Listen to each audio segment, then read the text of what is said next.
This beautiful woman is so pathetic. Not only did she get lost in the prairie, she also had the misfortune to encounter the migration of the horse people. The horse people captured her as a slave. Come on, little baby. They spoke the horse language. They spoke the horse language and made jokes about Daenerys. But they didn't know Daenerys understands them perfectly, because her late husband used to be the leader of the horse people. By the tone of their voices, Daenerys might not last until the next morning, but in order to avoid being whipped, she had to suffer the humiliation and remain silent. The horseman offered her to the chief Malakeo.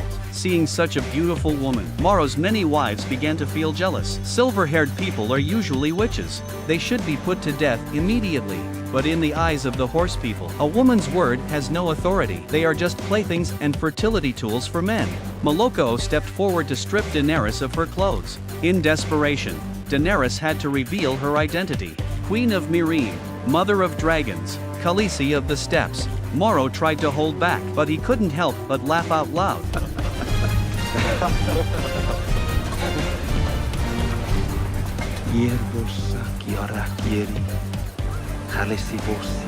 As a last resort, Daenerys had to reveal that she was the wife of the former Khal. I didn't think that title would work. Malakeo finally stopped. Because the horse people never sleep with the wife of the former Khal, he stepped forward and untied Daenerys. However, Daenerys was still too happy. According to the rules of the horse people, all wives of deceased cows are sent to the widow's village in Dothraki to live out their lives there with the rest of the Khal's survivors. Soon after, Daenerys was taken to the holy land of the horse people. After many years, she returns to the place where she lost her husband and children. Just after being sent to the widow's village, the others ripped her clothes off. Then she was dressed as a widow. The older consul said to Daenerys, "I saw you when you were eating the heart of a horse. When your husband died, you should have come here at once, but you've been out there all these years wandering. Tomorrow night, the chiefs of the tribe will try you. You have only two choices before you. Either you will be executed immediately, or die here forever like the rest of us." Hearing this, Daenerys' heart trembled. She didn't know what was in store for her. The horsemen are very guarded. They even follow her to the bathroom. But just then, two dark shadows suddenly appeared. It was Yola and Daario.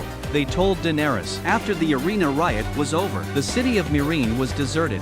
So the imp, the Grey Worm and Missandei stayed there to take charge. They both came out to find Daenerys. Following the tracks of the horses' hooves, they found their way here. They told Daenerys to follow them and get out. But Daenerys knew, there are 100,000 horsemen here. It's not that easy to get out of here. Besides, she was still plotting an amazing plan, so Daenerys told them to wait for her orders. The next night, the tribe's leaders began interrogating Daenerys. Morocho said, "The slavers of Yunkai want to buy your head for 10,000 horses. Should I say yes or no?" But Daenerys didn't panic. She began to show her dominance as a king.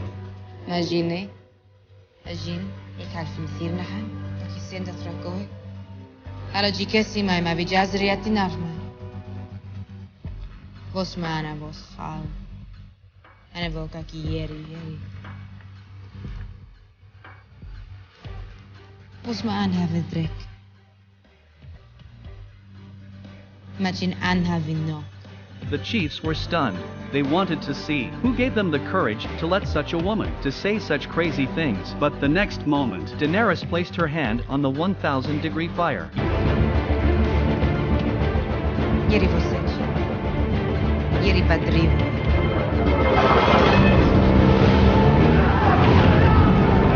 The entire tent was instantly in flames. They rushed to the door, only to find that the door had been locked. The guards outside the door were also killed by Yola and Daario.